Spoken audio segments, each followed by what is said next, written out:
μέσα από την παρουσίασή μου θα προσπαθήσω να απαντήσω σε δύο ερωτήσεις οι οποίες είναι πιθανό να σας απασχολούν ή που θα έπρεπε να σας απασχολούν και δεν το ξέρετε ακόμα. Λοιπόν, η πρώτη ερώτηση είναι: χρειάζεται πλέον να μαθαίνουμε ξένες γλώσσες? Και η δεύτερη ερώτηση: χρειάζονται οι άνθρωποι για να μαθαίνουμε πλέον οτιδήποτε ή ξένες γλώσσες ειδικότερα? Αν έχετε Windows, τότε ίσως ξέρετε έχετε ένα προγραμματάκι αυτό εδώ που λέγεται Microsoft Edge. Αν το επιλέξετε, εμφανίζεται το browser της Microsoft. Εντάξει, πάνω δεξιά, αν πατήσετε αυτό το κουμπάκι, εμφανίζεται το chat, το AI της Microsoft. Αυτό που μπορείτε να μιλάτε με το AI δωρεάν. Εντάξει. Στο κάτω μέρος μπορεί να επιλέξετε πόσο δημιουργικές θα είναι οι απαντήσεις που θα σας δώσει και εδώ κάτω του γράφετε ό,τι θέλετε. Μπορείτε να του ζητήσετε να σας παράξει κάποιο κείμενο, μπορεί κάποια εικόνα. Εγώ, για παράδειγμα, του ζήτησα να μου φτιάξει μια εικόνα για την παρουσίασή μου. Όταν του το ζητάτε, αυτό σας δίνει 4 και μπορείτε να διαλέξετε. Θα σας δείξω αυτή που επέλεξα. Λοιπόν, ήταν αυτή εδώ που είναι στην πρώτη διαφάνεια. Τι έγραψα λοιπόν, του λέω φτιάξε μια εικόνα. Κάνε ένα κοριτσάκι που είναι μαθητευόμενος μάγος. Αυτό το πέτυχε. Λέω θέλω να κάνει κάποια ξόρκια στην οθόνη του. Αυτό έτσι και έτσι το πέτυχε. Θέλω, λέω, λέξεις να βγαίνουν από το στόμα του. Αυτό δεν κατάφερε να το κάνει όσο και αν δοκίμασε. Και στο βάθος λέω θέλω και άλλα παιδάκια αντίστοιχα. Οπότε βλέπετε κάποια τα πέτυχε ακριβώς, κάποια έτσι και έτσι, κάποια άλλα καθόλου. Και επειδή ξεπήρα, του λέω εσύ μήπως να μου γράψει και τους στίχους για ένα τραγούδι που να λέγεται Words Have Power. Το έκανε και ήταν χάλια. Έτσι έκανα παράδειγμα. Αλλά δεν απογοητεύτηκα, λέω θα δοκιμάσω κάποιο άλλο. Πήρα λοιπόν το Gemini της Google, επίσης είναι δωρεάν, και λέω γράψε πρώτα μια στροφή και βλέπουμε έτσι, μην το γράψει όλο. Την έγραψε και μου άρεσε. Ήταν πετυχημένο. Οπότε λέω γράψε και το υπόλοιπο και το έγραψε όπως βλέπετε, έχει γράψει ρεφρέν, γέφυρες κτλ. Ένα κανονικό πλήρες τραγούδι. Πήρα λοιπόν αυτούς τους στίχους, πήγα σε ένα άλλο πρόγραμμα που λέγεται Suno AI και του λέω θέλω να μου γράψει τη μουσική και να το τραγουδήσεις. Έκανε πολλές παραλλαγές, βρήκα μια που μου άρεσε, πήρα ένα άλλο πρόγραμμα που δεν είναι τεχνητής νοημοσύνης, το Video Bolt, και έφτιαξα το βίντεο κλιπ.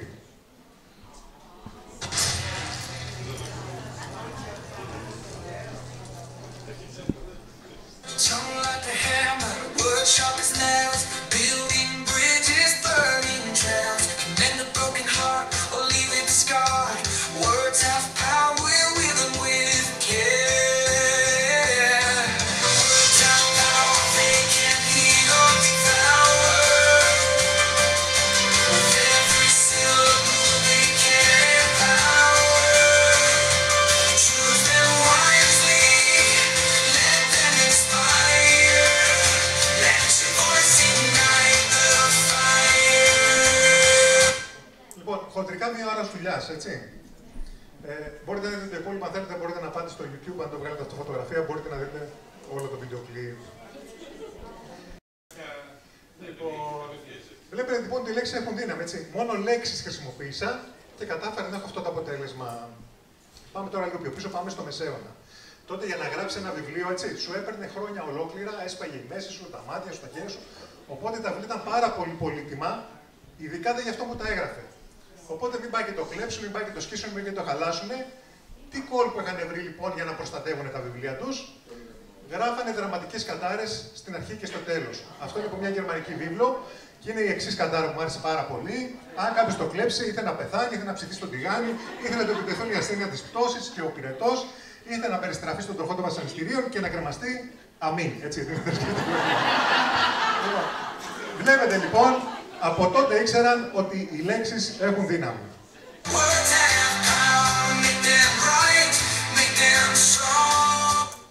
Λοιπόν, ελπίζω να μην βιαστήκατε να βγάλετε συμπεράσματα, έτσι. Λοιπόν, γιατί τώρα θέλω να σας μιλήσω λίγο για το θέμα της γλώσσας. Οι άνθρωποι λοιπόν χρησιμοποιούμε τις γλώσσες για πολλούς διαφορετικούς σκοπούς, για να επικοινωνούμε, για να κοινωνικοποιούμαστε, για να μαθαίνουμε, για να εκφραζόμαστε, αλλά κυρίως για να σκεφτόμαστε, έτσι. Αν το καλοσκεφτείτε, η γλώσσα είναι η βάση της σκέψης μας. Από εκεί ξεκινάνε όλα. Ένα παράδειγμα. Αν στη γλώσσα σου έχεις μόνο μια λέξη για το χιόνι, τότε χωρίς ποτέ να το σκεφτείς, για σένα το χιόνι είναι ένα πράγμα. Βλέπεις και λες είναι το χιόνι. Αν όμως όπως αυτός ο λαός έχεις 180 διαφορετικές λέξεις για το χιόνι, τότε για σένα δεν υπάρχει χιόνι, υπάρχουν τα 180 διαφορετικά αυτά πράγματα.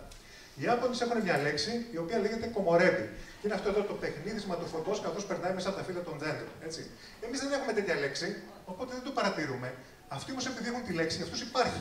Μπορείς να πεις, κοίτα ένα ωραίο κομορέμπι, που έχει σήμερα, οι λέξεις ουσιαστικά λοιπόν ορίζουν νέες πραγματικότητες, έτσι. Το τι βλέπουμε και τι όχι. Η λέξη λοιπόν είναι ένα μέσο για να αντιλαμβανόμαστε τον κόσμο. Θα σας δώσω άλλο ένα παράδειγμα. Στα αγγλικά η μαργαρίτα λέγεται daisy. Αυτό που δεν ήξερα είναι ότι προέρχεται από αυτή την αρχαία αγγλική λέξη, η οποία είναι σύνθετη λέξη. Και είναι days eye, το μάτι της μέρας. Γιατί η μαργαρίτα ανοίγει το πρωί και κλείνει το βράδυ. Έτσι. Μόλις άλλαξε ο τρόπος τώρα που κοιτάμε τις μαργαρίτες, γιατί έχουμε αυτή τη λέξη. Θα σας πω μια άλλη λέξη τώρα, αυγό. Εντάξει. Το πιο πιθανό λοιπόν είναι ότι στο μυαλό σας πήγε κάποιο τέτοιο αυγό κότας. Είναι λίγο απίθανο να σκεφτήκατε ένα αυγό σκορθοκαμήλου ή ένα αυγό φαμπερζέ. Αν τώρα σας πω αυγό και μετά σας πω Πάσχα, εντάξει, το πιο πιθανό είναι ότι στο μυαλό σας έχετε τέτοια αυγά, κόκκινα και σοκολατένια. Αν σας πω αυγό και νοσοκομείο, τότε στο μυαλό σας μάλλον το αυγό ήταν χαλασμένο, εντάξει, και πιθανόν να βιώσατε και λίγο την αναγούλα, το πώς αισθάνεται κανείς όταν φάει ένα τέτοιο αυγό. Βλέπετε λοιπόν ότι μπορώ να χρησιμοποιώ τις λέξεις για να σας προγραμματίζω. Ένας λόγος λοιπόν ακόμα, οι λέξεις έχουν δύναμη.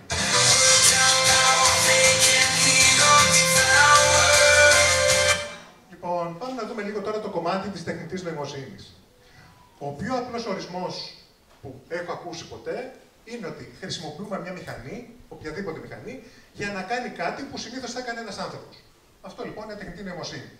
Και βασικά η τεχνητή νοημοσύνη δεν είναι ένα πράγμα, έτσι, είναι ένας επιστημονικός τομέας με πολλές διαφορετικές τεχνολογικές προσεγγίσεις. Οπότε όταν λέμε τεχνητή νοημοσύνη, τώρα που βγάζουν το ρομπότ, ας πούμε, και λέγεται τεχνητή νοημοσύνη, είναι σαν να λέμε ότι μιλάει εκ μέρους όλης της ανθρωπότητας, έτσι. Δεν είναι τόσο απλά τα πράγματα. Επίσης υπάρχει εδώ και πάρα πολλά χρόνια. Ως τομέας υπάρχει 80 χρόνια τουλάχιστον. Τι άλλαξε λοιπόν ξαφνικά, και ξαφνικά έχουμε σήμερα συνέδριο τεχνητή νοημοσύνη και ξενόγλωση εκπαίδευση. Το 2020 βασικά έγινε μεγάλη αλλαγή, που αυτή εδώ η εταιρεία, η OpenAI, έβγαλε το GPT-3 ένα μοντέλο γλωσσικής πρόβλεψης. Ένα σύστημα που μπορούσε να παράγει κείμενο που να φαίνεται σαν να το έχει γράψει άνθρωπος. Πώς δουλεύει αυτό το πράγμα? Με πάρα πολύ απλό τρόπο. Καταρχάς πρέπει να το ταΐσει με πάρα πολλές λέξεις. Το τάισε, αν λέμε, περίπου 500 δισεκατομμύρια λέξεις είναι όλο το ίντερνετ. Ό,τι βρήκανε λοιπόν. Η μεγαλύτερη πλειοψηφία στα αγγλικά, προφανώς αυτές οι λέξεις. Τι κάνει λοιπόν αυτό το γλωσσικό μοντέλο? Αυτό που ξέρει να κάνει είναι όταν έχεις μια ακολουθία από λέξεις, το αγαπημένο μου φαγητό είναι νηστά, να προβλέψει την πιθανότητα με την οποία μπορεί να εμφανιστεί η επόμενη λέξη. Πιο πιθανό λοιπόν είναι να είναι τα μακαρόνια, λιγότερο τα γεμιστά, λιγότερο τα σαλιγκάρια, λιγότερο τα χαλίκια. Όλα τα συστήματα λοιπόν, λίγο πολύ, με απλό τρόπο, αυτό ξέρουν να κάνουν. Αν το καλοσκεφτείτε, μοιάζει λίγο με το αυγό που σας είπα εγώ έτσι, που σας λέω αυγό και ξαφνικά ο κεφαλός σας τσούκου φέρνει και άλλες λέξεις. Και όταν του έχεις πει την επόμενη λέξη, μπορεί να προβλέψει τη μεθεπόμενη λέξη. Και εγώ το καθεξής. Και με αυτόν τον τρόπο οι λέξεις γίνονται προτάσεις, οι προτάσεις γίνονται παράγραφοι και οι παράγραφοι κείμενα. Αυτό που έγινε λοιπόν είναι όταν έφτιαξαν αυτό το σύστημα, ξαφνικά ανακάλυψαν ότι είχε αναδυόμενες δυνατότητες. Δηλαδή μπορούσε να κάνει πράγματα που δεν το είχαν σχεδιάσει να κάνει. Μπορούσε να απαντάει σε ερωτήσεις, να συνοψίσει κείμενα, να γράφει ποίηματα, να γράφει σενάρια, συνταγές, ερευνητικά άρθρα, να κάνει πράξεις, ακόμα και να γράφει κώδικα υπολογιστών. Έτσι λοιπόν, μερικά χρόνια αργότερα, φτιάξαν ένα προγραμματάκι για να μπορείς εύκολα να συνομιλήσεις με το GPT και το είπανε Chat GPT. Και αυτό το δώσανε δωρεάν σε όλο τον κόσμο. Και επειδή ήταν και πολύ εύκολο να το χρησιμοποιήσεις, σαν να μιλάς σε έναν άνθρωπο, μέσα σε 2 μήνες είχε 100 εκατομμύρια χρήστες. Και πλέον έχουμε πάρα πολλά τέτοια γλωσσικά μοντέλα, κάποια εμπορικά, κάποια ανοιχτού κώδικα και τέτοια πράγματα. Θα σας δείξω λοιπόν ένα πολύ συγκεκριμένο παράδειγμα. Σκέφτηκα το εξής σενάριο. Είμαι κάποιος γονιός οτιδήποτε και έχω ένα 5χρονο παιδάκι και λέω: Εσύ κάτσε να το ξεκινήσω από σπίτι να μάθει 2 αγγλικά. Και λέω: Κάτσε να ρωτήσω όλα αυτά τα συστήματα λοιπόν. Έχω 5χρονο παιδί, ποια είναι η πρώτη λέξη και η πρώτη πρόταση που πρέπει να του πω στα αγγλικά για να ξεκινήσουμε. Ξεκίνησα λοιπόν με το ChatGPT, το οποίο χρησιμοποιεί την τεχνολογία που λέγεται GPT 3.5. Αυτό είναι δωρεάν για να το χρησιμοποιήσετε. Και φυσικά μου απάντησε. Και η πρότασή του ήταν ότι η πρώτη λέξη καλό είναι ένας χαιρετισμός, hello, hi, και η πρώτη πρόταση, my name is. Εντάξει, και με λίγο περισσότερα λόγια. Μετά χρησιμοποίησα το κοπάλιο της Microsoft που μου φτιάξει την εικόνα. Αυτό χρησιμοποιεί την επόμενη έκδοση, το GPT-4. Η απάντησή του είχε λίγο πιο πολλά λόγια. Εντάξει. Και αυτό μου λέει καλύτερα να ξεκινήσει με το I, το εγώ, και μετά να του βάλεις μια πρόταση που να έχει είτε συναίσθημα, είτε κάποια πράξη. Μου έδωσε κάποιες πηγές που βρήκε τις πληροφορίες αυτές. Και επίσης ήταν το μοναδικό που ήταν ευγενικό και μου είπε και καλή επιτυχία με τη διδασκαλία σου. Έτσι, κανένα άλλο που είπε αυτό το πράγμα. Μετά χρησιμοποίησα το Perplexity. Γενικά θεωρείται ότι αυτό το σύστημα είναι το Google Killer. Ότι πλέον αντί το Google, όλοι αυτό θα χρησιμοποιούμε. Γιατί κάνει και chat, κάνει και search. Επίσης έχει ένα σύστημα που όταν ρωτάς κάτι, πρώτα σου ζητάει διευκρινήσεις και μετά απαντάει. Δηλαδή, εμένα με ρώτησε ποια είναι η μητρική γλώσσα του παιδιού. Δεν ξέρω πώς επηρέασε την απάντηση. Μου απάντησε τέλος πάντων και αυτό ότι πρέπει να ξεκινήσω με έναν χαιρετισμό. Μου είπε η πρώτη πρόταση να είναι του τύπου Hello, how are you, και μου έδωσε και κάποιες ιδέες πώς να συνεχίσω παρακάτω. Παρεμπιπτόντως, ρωτούσα την απάντηση και αυτό δίνει στο πάνω μέρος κάποιες πηγές και από κάτω άλλες πιθανές ερωτήσεις που θα ήθελες να ρωτήσεις σχετικά με αυτό που ήδη ρώτησε. Αυτό είναι γενικά το ωραίο του. Στο τέλος, κάτσε να ρωτήσω, λέω και τον Gemini που μου κάνει και τους ωραίους τύπους, μήπως μου πει κάτι διαφορετικό, και όντως η απάντησή του ήταν τελείως διαφορετική. Μου λέει καταρχάς ότι ξέρεις τι, δεν υπάρχει πρώτη λέξη και κουραφέξαλα, βρες κάτι που το παιδί να είναι οικείο με αυτό, ξέρω εγώ, χρώματα, σχήματα, οτιδήποτε άλλο, και αντίστοιχα δεν υπάρχει και πρώτη πρόταση, βρες πάλι κάτι που να έχει σχέση και να ενδιαφέρεται το παιδί. Και παρεμπιπτόντως μου έδωσε και κάποιες ιδέες πώς να είναι interactive, πώς να κάνω παιχνιδάκια και να εισάγω αυτό το πράγμα. Βλέπετε λοιπόν, κάθε σύστημα διαφορετική εντελώς απάντηση. Άρα είναι στο δικό μου χέρι να αποφασίσω τελικά τι θα κάνω. Και όπως ήδη σας έδειξα, εκτός από κείμενα μπορούν να φτιάξουν και εικόνες. Αυτό το σύστημα, το Copilot, βασίζεται στο DALL-E, που είναι το πιο παλιό, που υπάρχει και το πιο διάσημο. Μπορεί να έχετε ακούσει και το Midjourney, εντάξει. Και τώρα υπάρχουν δεκάδες άλλες που του δίνω μια περιγραφή και μου φτιάχνει εικόνες. Σχετικά πρόσφατα τώρα, η OpenAI, αυτό που έχει κάνει το ChatGPT, έδειξε και ένα τρομερό σύστημα που μπορεί να του δώσω μια περιγραφή κειμένου και να μου φτιάξει βίντεο σε εξαιρετική ποιότητα. Τα παραδείγματα που δώσαμε. Ακτή που τη χτυπάει το κύμα, ένας άνθρωπος που διαβάζει στα σύννεφα, ένα χταπόδι που παλεύει με ένα κάβουρα και το πιο θεαματικό ως τώρα. On our reality, a journey through parallel worlds where we delve into the extraordinary. Episode 1 unveils the giraffe flamenco, a stunning hybrid that roams the city. Λοιπόν, μπορείτε να δείτε online τα βιντεάκια. Το ενδιαφέρον σε αυτό είναι ότι φτιάχνει πράγματα τα οποία δεν τα έχει ξαναδεί πουθενά. Βέβαια, ένα θέμα με όλα αυτά τα συστήματα είναι, όπως ανέφερε και ο Αναστασιάδης, ότι χρειάζονται να ταϊστούν με πάρα πολλά δεδομένα για να κάνουν καινούργια πράγματα.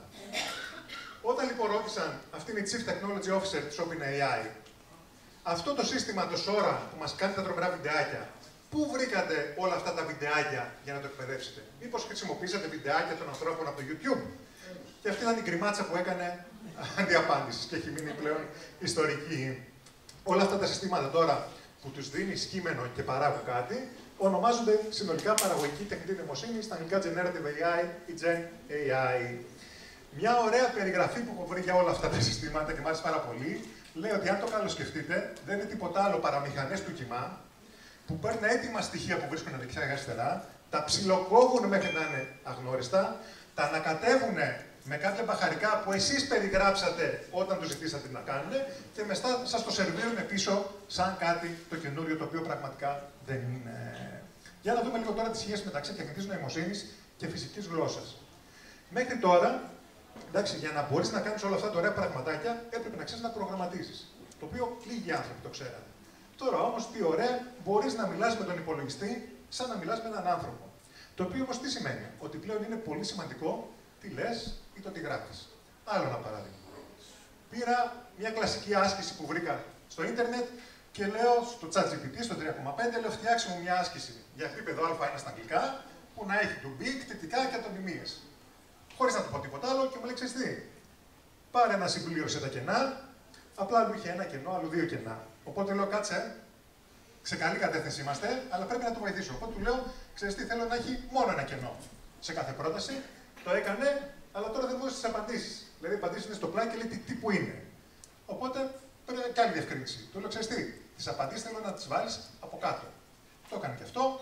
Και επειδή ήταν εποχή Halloween, του λέω, αυτό μου αρέσει πάρα πολύ. Μπορείς να κάνεις όλες τις προτάσεις να έχουν θέμα Halloween. Και το έκανε. Οπότε βλέπετε τσούκου, κατάφερα να φτάσω να πετύχω ένα ωραίο αποτέλεσμα. Αυτή η διαδικασία την ονομάζουμε prompt engineering, μηχανική των προτροπών. Έτσι, ότι σιγά μπορώ να καταφέρω να κάνει η μηχανή αυτό που ήθελα εγώ. Βλέπετε λοιπόν και πάλι πόσο διαφορά έχει το τι του λέω και τι κάνει. Οι λέξεις λοιπόν έχουν δύναμη.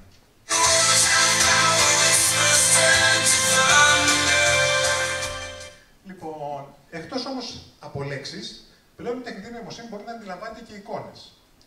Βρήκα από το British Council αυτό το έτοιμο διαγώνισμα που σου δίνει δύο φωτογραφίες και αυτό που σου λέει Είναι κοίταξε την εικόνα και περιέγραψε τι βλέπεις και εξήγησε τι συμβαίνει.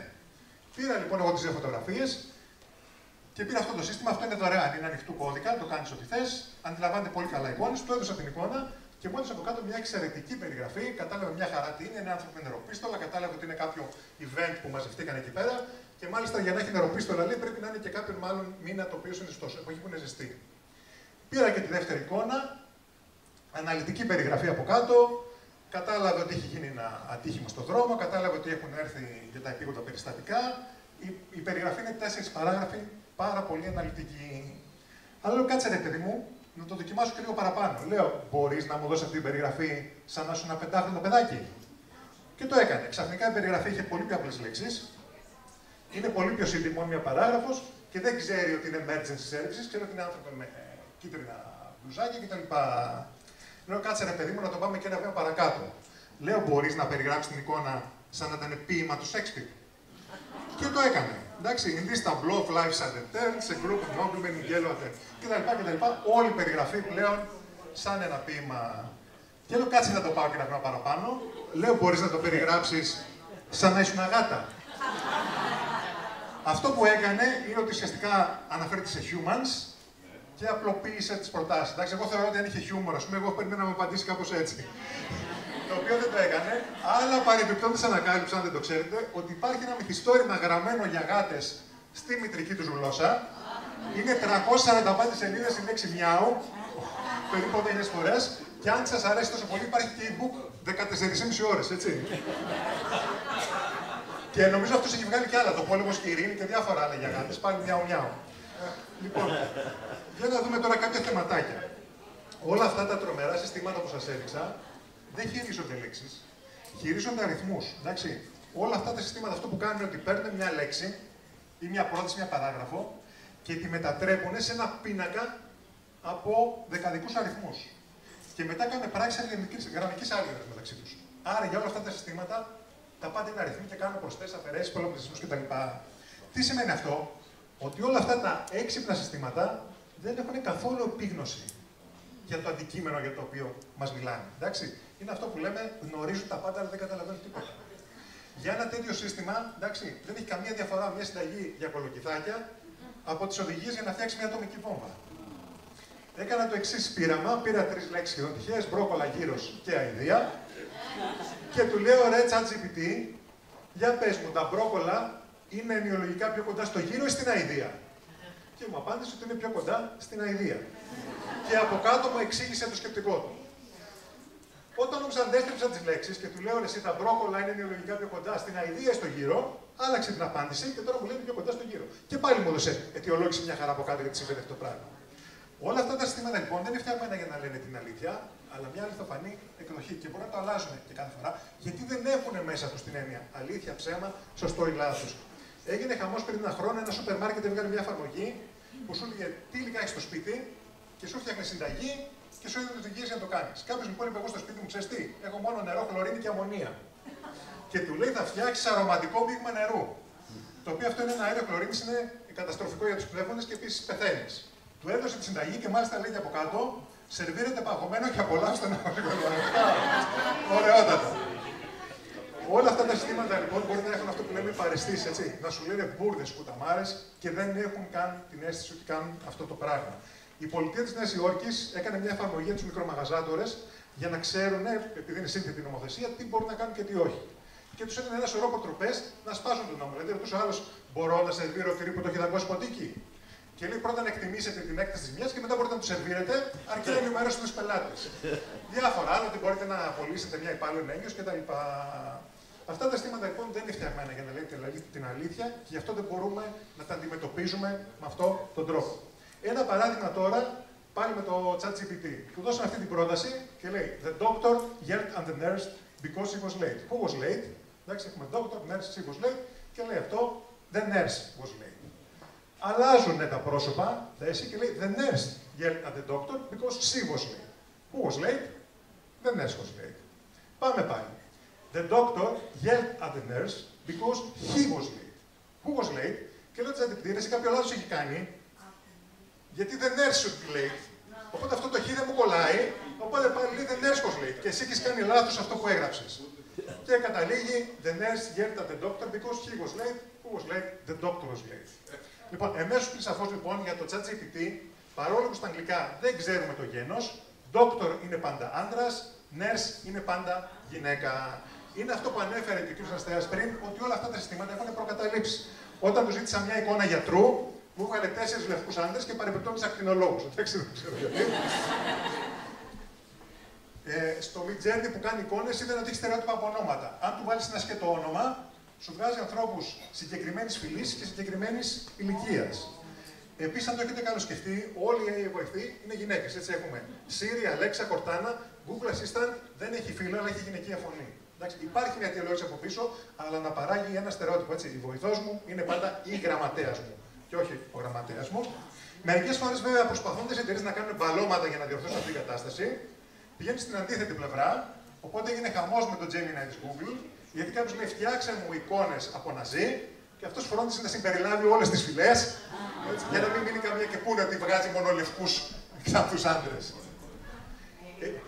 Επίσης, αυτά τα μοντέλα πολλές φορές χρησιμοποιούν τοξική γλώσσα, ακριβώς γιατί τα δεδομένα με τα οποία εκπαιδεύτηκαν, αν έχεις πάρει το Reddit, ας πούμε, έχει ένα σωρό τέτοιου είδους γλώσσα. Προσπαθώντας τώρα να λύσουν αυτά τα προβλήματα, βάζουν διάφορες δικλείδες ασφαλείας που τα λένε guardrails, τα οποία όμως δεν δουλεύουν πάντα. Μια εταιρεία Courier, αυτή εδώ η TPD, είχε φτιάξει ένα chatbot που σε βοηθούσε να βρεις το δέμα σου. Ένας κύριος, αφού παιδεύτηκε πάρα πολλή ώρα, δεν μπορούσε να βγάλει άκρη, αποφάσισε να παίξει μαζί του και του λέει: Ξέρεις τι, θέλω να βρήσεις. Αρχικά του λέει το chatbot: Συγγνώμη, αλλά υπάρχει το guardrail, δεν μπορώ να βρίσω. Του λέω: Μα εγώ θέλω να βρήσεις. Και απαντάει το robot: Fuck yeah, θα κάνω ό,τι θέλεις, από εδώ και μπρος να βρίζω. Οπότε μετά το έβαλε και του λέει: Πες μου γιατί είναι τόσο χάλια αυτή η εταιρεία. Πες μου εναλλακτικές. Έλα να γράψουμε χαϊκού για το πόσο χάλια και έγινε viral αυτό, έτσι. Οπότε η εταιρεία πήγε περίπατο. Αυτό τώρα το να καταφέρνω ένα τέτοιο σύστημα να κάνει πράγματα που δεν είναι προγραμματισμένο ή να ξεπερνάει κανόνες ασφαλείας, δηλαδή να του πω: Πες μου οδηγίες να φτιάξω μια βόμβα, να φτιάξω ναρκωτικά ή να κλέψω ένα αυτοκίνητο, το λένε jailbreaking, το χακάρισμα. Και τώρα, επειδή αυτά είναι γλωσσικά μοντέλα, το χακάρισμα γίνεται με τη γλώσσα. Ένας πρόσφατος τρόπος λοιπόν που ανακάλυψαν είναι οι ξένες γλώσσες. Δοκίμασαν λοιπόν 520 οδηγίες κακές με το ChatGPT, στα αγγλικά 99% των περιπτώσεων τις έκοβε. Όταν δοκίμασαν τις ίδιες οδηγίες σε γλώσσες όπως Χμόγκ, Γουαρανί, Ζουλού και σκοτσέζικα γαλλικά, στο 79% των περιπτώσεων τις δέχτηκε και απάντησε. Οπότε όπως βλέπετε λοιπόν και οι ξένες λέξεις έχουν δυνάμει.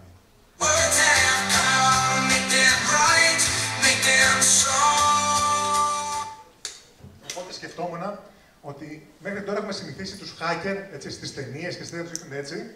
Από εδώ και μπρος, αφού χρειάζεται μόνο να ξέρεις πολύ καλά τη γλώσσα, οι hackers θα μπορούσαν να μοιάζουν και κάπως έτσι. Υπάρχει λοιπόν ένα μικρό πορτογαλικό αγγλικό λεξικό. Αν δεν το ξέρετε, ψάχτε το στο ίντερνετ, είναι φανταστικό. Είναι το 1855. Το έγραψε αυτός ο κύριος ο Πέντρο Καρολίνο, ο οποίος όμως δεν ήξερε και πολλά αγγλικά. Οπότε τελικά αυτό το λεξικό αντί να βοηθάει τους Πορτογάλους να μάθουν αγγλικά, είναι cult classic στους αγγλόφωνους. Ο Μάρκ Τουέιν το λάτρευε, έχει γράψει τον πρόλογο για την αγγλική έκδοση. Ένα πολύ μικρό δείγμα από πράγματα που έχει μέσα, έχει ξέρω εγώ λέξεις. Στα φαγητά έχει το A Little Mine και το An Omelette. Έχει καθημερινές εκφράσεις όπως I dead myself in envy to see her, I shall not tell you than two woods. Διάλογος με κάποιον που μαθαίνει γαλλικά.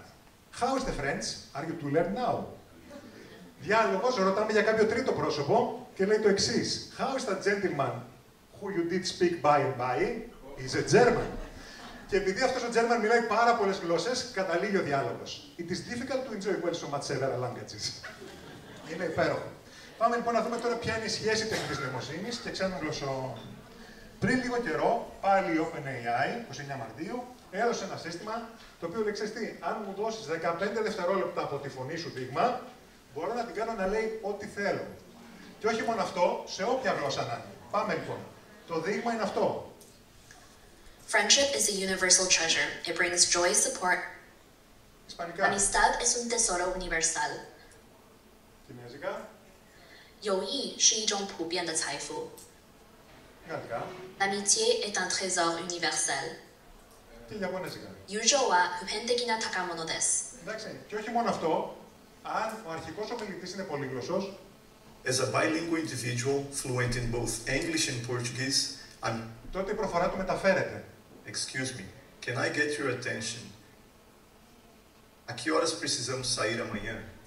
Από 15 δευτερόλεπτα φωνής. Υπάρχει μια άλλη εταιρεία που της δίνεις ένα βιντεάκι, Hagen, αυτό είναι το αρχικό βιντεάκι. There is so much more to Miami than beaches and nightlife. Και στο κάτι να μιλάει για ό,τι γλώσσα θες. Hay mucho más en Miami que playas y vida nocturna. Miami にはビーチはないとライフ以上のもの. Και πριν λίγες μέρες η Microsoft έδειξε ένα καινούριο σύστημα που λέει: δεν θέλω βιντεάκι, δώσε μου μια σκέτη φωτογραφία ενός ανθρώπου και ένα δείγμα φωνής. So, you know, sometimes nothing happens. And Εντάξει, μια have you φωτογραφία. ever had, maybe you're in that place right now where The first thing we need to look at is the Ψευδίζει letter H, κιόλας. so the Εντάξει. sound. Και λέει: ξέρεις τι, δεν με νοιάζει καν φωτογραφία. Κεφάλι δώσε μου. yo, I'm a paparazzi. I don't play no Yahtzee. I go pop, pop, pop, pop, pop, pop. My camera's up your crotch.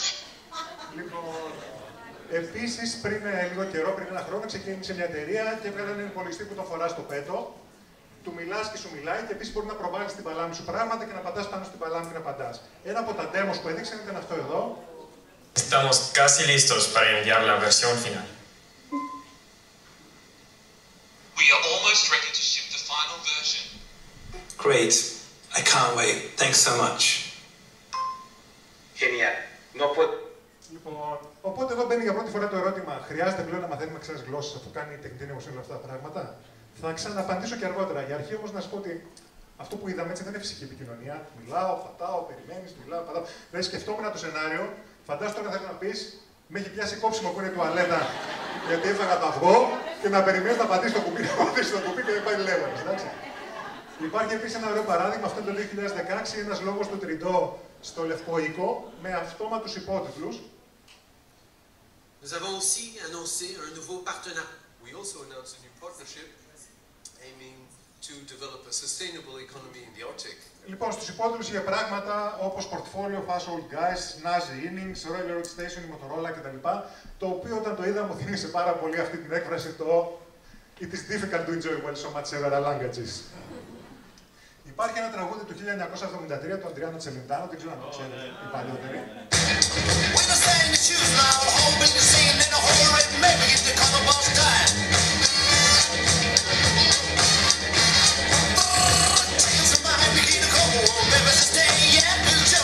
Δεν ξέρω αν καταλάβατε τίποτα από τους στίχους. Αν καταλάβατε, ξαναπροσπαθήστε το. Ο τίτλος του τραγουδιού είναι αυτός εδώ και η στίχη είναι αυτή εδώ. Βασικά το έγραψε γιατί ήθελε να δείξει πώς ακούγονται τα αγγλικά σε κάποιον ο οποίος δεν καταλαβαίνει αγγλικά. Αυτό είναι ωραία πλάκα, αν θέλετε να κάνετε στους μαθητές, να τους βάλετε listening, να ακούσετε το τραγούδι, να γράψετε τύπους. Το οποίο εγώ το δοκίμασα με τεχνητή νοημοσύνη. Πήρα ένα σύστημα που σου βγάζει αυτόματα υπότιτλους, του έδωσα το τραγούδι και μου έβγαλε μια χαρά, κατάλαβε τι έλεγε.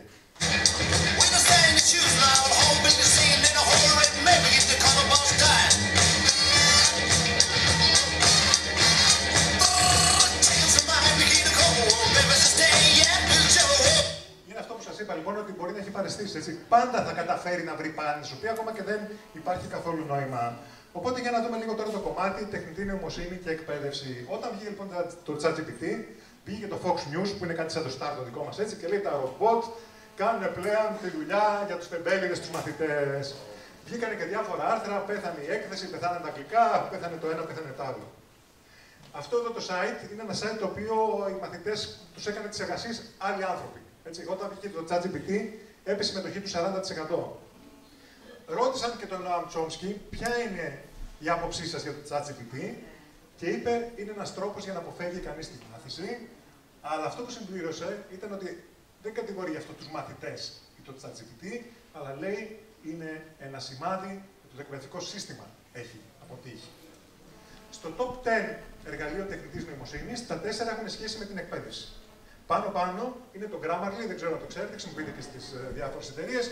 Σου διορθώνει τη γραμματική, την ορθογραφία, αλλά στον τόνο τα πάντα. Μια ενδιαφέρουσα άποψη που άκουσα για το Grammarly ήταν η εξής που λέει, αν το καλοσκεφτείτε, συστήματα σαν αυτό εδώ θέλουν να πιστέψουμε ότι οι αυθεντικές ανθρώπινες φωνές είναι κατώτερες από αυτό που μπορεί να κάνει ένα ρομπότ. Και είναι ένα στερεότυπο που επαναλαμβάνεται. Το οποίο βέβαια είναι αυτοεκπληρούμενη προφητεία. Έτσι, προφανώς, αν χρησιμοποιήσει συνέχεια ένα τέτοιο σύστημα, ποτέ δεν πρόκειται να βελτιώσει τη δική σου τη φωνή και να γίνει καλή. Τα άλλα συστήματα που σας έδειξα ήταν ξέρω, το Brainly και το Course Hero και τα δύο είναι σε βοηθάνε να κάνεις τις εργασίες σου. Το Elsa σε βοηθάει να διορθώσεις την προφορά σου στα αγγλικά. Το Magic School είναι για εκπαιδευτικούς. Σε βοηθάει να φτιάξεις σενάρια, εργασίες, πράγματα, οπότε είναι ένα πλήρες περιβάλλον για εκπαιδευτικούς. Ίσως να έχετε ακούσει το Turnitin, είναι για λογοκλοπή, του δίνεις ένα κείμενο και σου λέει αν ήδη υπάρχει. Προσθέσαμε τώρα και κομμάτι για το AI. Και υπάρχουν και κάποια καινούρια, το Originality AI και το GPT-0 συγκεκριμένα μπορούν να βρουν ή θα θέλανε να βρουν αν το κείμενο έχει γραφτεί από τεχνητή νοημοσύνη. Έκανα ένα μικρό πείραμα, πήγα στο ChatGPT και του λέω εσύ κάνε μου μια εκθεσούλα 2 παραγράφους Ρωμαίος και Ιουλιέτα, που την έγραψε αμέσως, το έβαλε στο GPT-0 και αυτό μου λέει, ξέρεις τι, αυτό το έχει γράψει τεχνητή νοημοσύνη. Ξαναπήγα όμως στο ChatGPT και του λέω εσύ, βάλε μέσα και μερικά λαθάκια να φαίνεται ότι το έχει γράψει άνθρωπος. Το ξανάγραψε, όταν πήγα στο GPT-0 μου λέει αυτό το έχει γράψει άνθρωπος. Εντάξει. Και το έκανα εγώ χειροποίητα. Πλέον υπάρχουν άλλα συστήματα, είναι εργαλεία τεχνητής νοημοσύνης που πειράζουν ένα κείμενο που έχει γράψει τεχνητή νοημοσύνη για να μην μπορεί να το εντοπίσει τεχνητή νοημοσύνη. Έτσι, και αυτά συνήθως είναι ένα βήμα πιο μπροστά από τα υπόλοιπα. Επίσης, πέρσι έγινε χαμός στο Τέξας, γιατί ένας καθηγητής πανεπιστημίου είχε τρομερή έμπνευση, πήρε όλες τις εργασίες των μαθητών, τις έδωσε στο ChatGPT και του λέει ChatGPT, εσύ τις έγραψες. Και μάλιστα λέει, το ρώτησε 3 φορές για κάθε μία και το ChatGPT λέει, εγώ τις έγραψα όλες. Και έκοψε όλη την τάξη. Σας είπα λοιπόν όμως ότι αυτά τα συστήματα δεν είναι φτιαγμένα για να λένε την αλήθεια, αλλά συνήθως αυτό που θες να ακούσεις. Οπότε θέλει λίγο προσοχή. Πάμε λοιπόν και στο κομμάτι της δημιουργικότητας. Πολύ σύντομα, η δημιουργικότητα τι είναι? Είναι μια διαδικασία που χρησιμοποιεί φαντασία για να πετύχουμε κάποιο στόχο. Το ωραίο λοιπόν με την τεχνητή νοημοσύνη είναι ότι μπορεί να μετατρέπει τη γλώσσα σε εφαρμοσμένη φαντασία. Αυτές είναι μόνο μερικές από τις εικόνες της παρουσίασής μου που τις έφτιαξα με τεχνητή νοημοσύνη. Δεν ξέρω πώς έχω φτιάξει 15, 20, 30. Επίσης, πέρσι έκανα ένα προτζεκτάκι που χρησιμοποίησα την τεχνητή νοημοσύνη για να φανταστώ πού θα βρισκόταν οι αρχαίοι θεοί και οι ήρωες άμα ζούσαν στην Ελλάδα του σήμερα. Μερικά παραδείγματα. Ο Ερμής, ο Ηρακλής, ο Οδυσσέας, η Δήμητρα, ο Αριστοφάνης, η Πυθία, ο Δίας, ο Νάρκισσος και ο Άδης. Αν πάτε στο Greek Dance στο Instagram θα βρείτε καμιά 50 τέτοιες εικόνες. Για να δούμε λοιπόν στα γρήγορα πώς θα μπορούσε κανείς να χρησιμοποιήσει δημιουργικά την τεχνητή νοημοσύνη στην εκπαίδευση. Το πρώτο είναι αυτό που σας είπαμε, το prompt engineering. Έτσι, το να γράψει ένα σωστό prompt, π.χ. αν θέλετε να μάθουν τα παιδιά αγγλικά, αν πάνε να γράψουν το prompt στα αγγλικά μέχρι να το πετύχουν σωστά να κάνει αυτό που θέλεις, είναι ένας πολύ ωραίος τρόπος να κάνουν εξάρχηση χωρίς καν να το καταλαβαίνουν. Ένα δεύτερο παράδειγμα είναι ότι μπορούν να βρουν εναλλακτικές ιδέες. Πριν λίγο καιρό, μια συνάδελφό σας έβαλε αυτή τη φωτογραφία στο ίντερνετ για να δείξει πόσο εύχρηστη και πόσο βολική είναι οι καινούργιοι διαδραστικοί πίνακες. Και εγώ πήρα την εικόνα και πήραξα τις αναμενόμενες λέξεις και έβαλα δικές μου. Εντάξει, και λέω οπότε πέτυχα ούτε μία. Αν παρατηρήσετε, είναι πολύ πιο αστείες εκδοχές και δεν είναι αυτές που περιμένεις.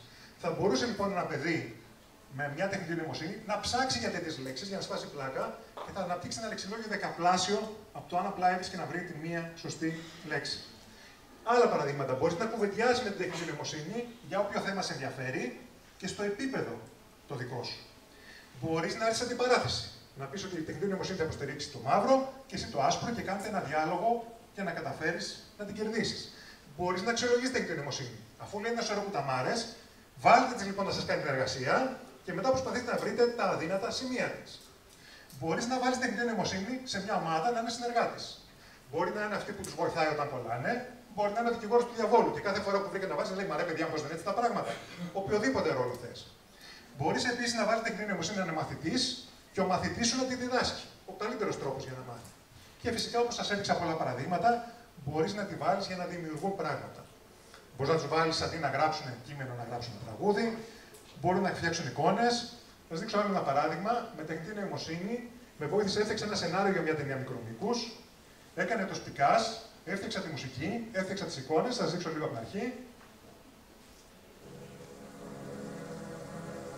It started with a simple break, a quiet moment to myself as the spoon danced within the dark, inviting pool of my coffee, each swirl an abyss of tranquility amidst my chaotic mind.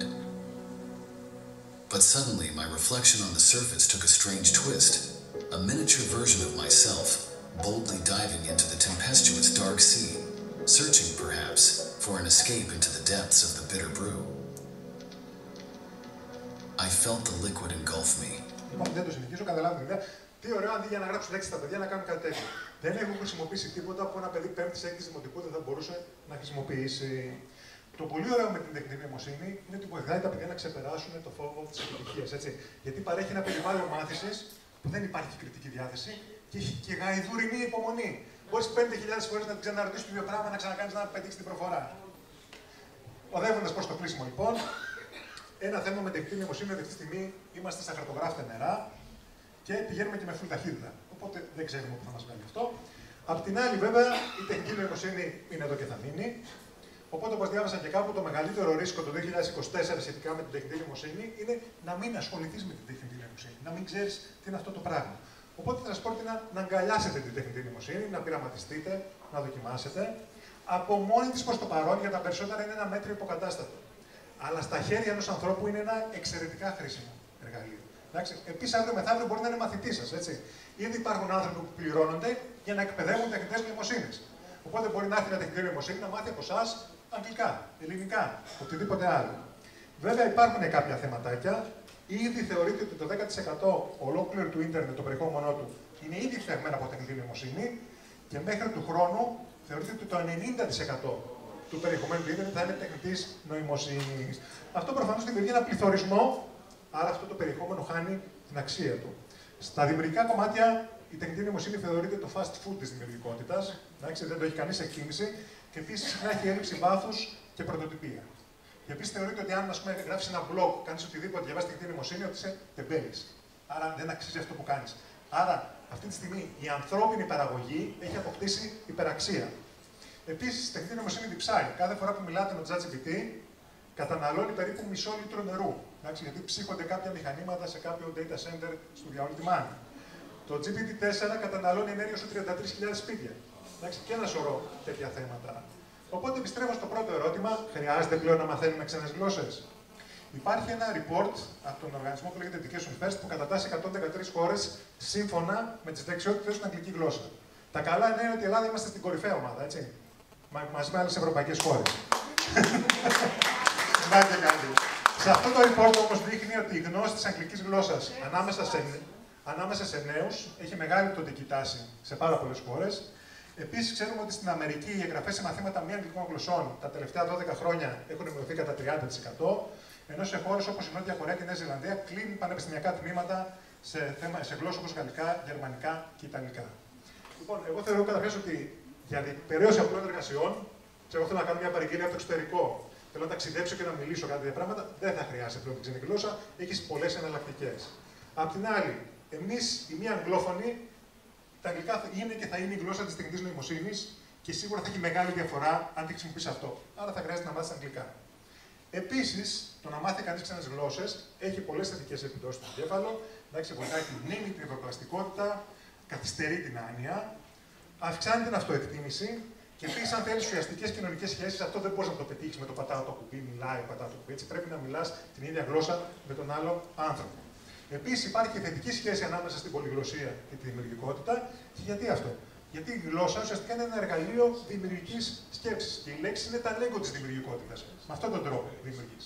Απ' την άλλη, βέβαια, αν κοιτάξετε τώρα, υπάρχουν αυτές, ίσως και άλλες τόσες εφαρμογές τεχνητής νοημοσύνης που λέει: εγώ θα σε μάθω αγγλικά. Μην πηγαίνεις δεξιά και αριστερά.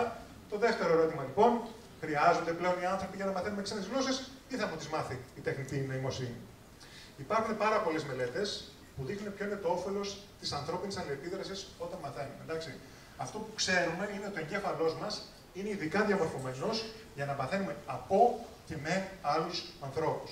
Ξέρουμε ότι ακόμα και στο online learning, εντάξει, όταν υπάρχει το πρόσωπο του καθηγητή με τον οποίο μιλάμε, η μάθηση είναι πολύ καλύτερη. Θα μου πείτε τώρα το πρόσωπο μπορεί να είναι ψεύτικο από εδώ και μπρος.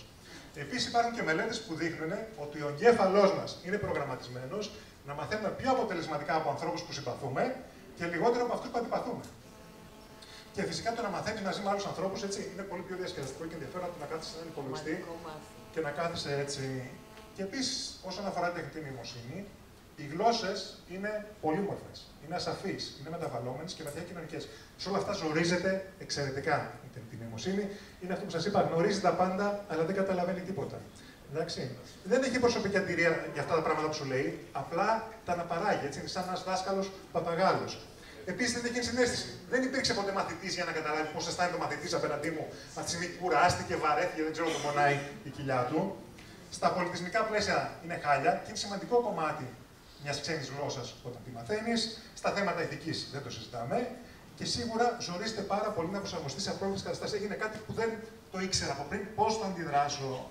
Και φυσικά και πάνω απ' όλα, η εκπαίδευση, εντάξει, περιλαμβάνει πολύ περισσότερα πράγματα από απλή μετάδοση γνώσεων. Η εκπαίδευση είναι μια εμπειρία.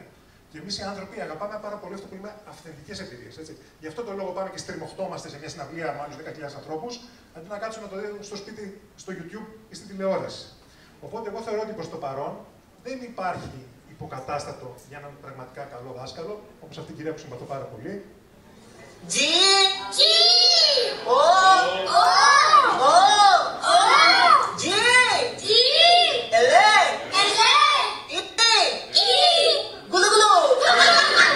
Λοιπόν, υπέροχη, έτσι. Λοιπόν, και τώρα τι με όλα αυτά που σας είπα. Λοιπόν, δυστυχώς έχουμε φτάσει σε ένα σημείο που γενικότερα και ειδικότερα στα παιδιά, εντάξει, στις μικρότερες ηλικίες, θεωρείται ότι το να γράφεις είναι βάσανο, έτσι. Το να διαβάζεις είναι βάσανο. Το να μιλάς είναι βάσανο και το να σκέφτεσαι είναι βάσανο. Και θεωρώ ότι γι' αυτό το πράγμα ευθύνεται το εκπαιδευτικό σύστημα. Εντάξει. Απ' την άλλη, γνωρίζετε πολύ καλά ότι μαθαίνεις μόνο όταν θέλεις να μάθεις και όταν η μάθηση έχει νόημα για σένα. Και αυτό είναι αποκλειστικά ευθύνη του εκπαιδευτικού. Θεωρώ λοιπόν ότι ίσως αυτή η κρίση, η οποία ξεκίνησε στην εκπαίδευση με την τεχνητή νοημοσύνη, είναι μια πολύ καλή ευκαιρία για να στραφούμε σε μια εκπαίδευση που θα είναι πιο αυθεντική, πιο δημιουργική και πάνω απ' όλα πιο ανθρώπινη. Έτσι. Και αυτές τις τρεις λέξεις τις σκέφτηκα πάρα πολύ πριν τις γράψω, γιατί όπως σας έχω πει 500 φορές, οι λέξεις έχουν δύναμη και γι' αυτό πιστεύω ότι είναι καλύτερα να μην αφήνουμε την τεχνητή νοημοσύνη να τις επιλέγει για μας εν λευκό. Σας ευχαριστώ πάρα πολύ.